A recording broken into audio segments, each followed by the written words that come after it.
এখন আমরা রয়েছি ক্যাভেন্ডার্সে, দার্জিলিংয়ের ক্যাভেন্ডার্স। আমরা দার্জিলিংয়ে আসলেই এই ক্যাভেন্ডার্সে ব্রেকফাস্ট করতে আসি। এই যে টেবিলটা, এই টেবিলে আমাদের বেশ ভালো লাগে। এই যে খোলা আকাশের নিচে এই টেবিলটা আমাদের স্মৃতি। যখনই আসি আমরা এই টেবিলটা বসার চেষ্টা করি। সেই টেবিলটা এইবারেও পেয়ে গেছি আমরা। আগেরটা যেটা দেখেছিলাম সেটা ছিল পর্ক প্ল্যাটার, আর এটা চিকেন প্ল্যাটার। তারপর বাচ্চারা যেটা খাবে না তাই জন্য নেওয়া হয়েছিল এগ স্যান্ডউইচ, আর তার সঙ্গে নিয়েছিলাম একটু কফি, যেটার মধ্যে লাভ সাইন ছিল। আর লাভ সাইনটা সম্পূর্ণ দার্জিলিংয়ের জন্য। আর দার্জিলিংয়ে এসে দার্জিলিং টি না খেলে হয়, তাই দার্জিলিং টিও নেওয়া হয়েছিল। আর যেটা বলছিলাম, যখনই আসি আমরা এই টেবিলটাই নিই। আর ভেতরে অনেক সুন্দর সাজানো গোছানো করা হয়েছে, নতুনভাবে নতুন রূপে তৈরি করা হয়েছে ক্যাভেন্ডার্স, আর সেটাও দেখাবো।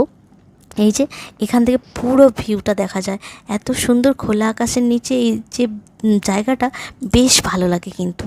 আর যেটা ক্যাভেন্ডার্সে এসে এই যে মেনু কার্ড দেখাচ্ছি, এই মেনু কার্ডগুলো দেখে আপনারা দামগুলো বুঝতে পারবেন।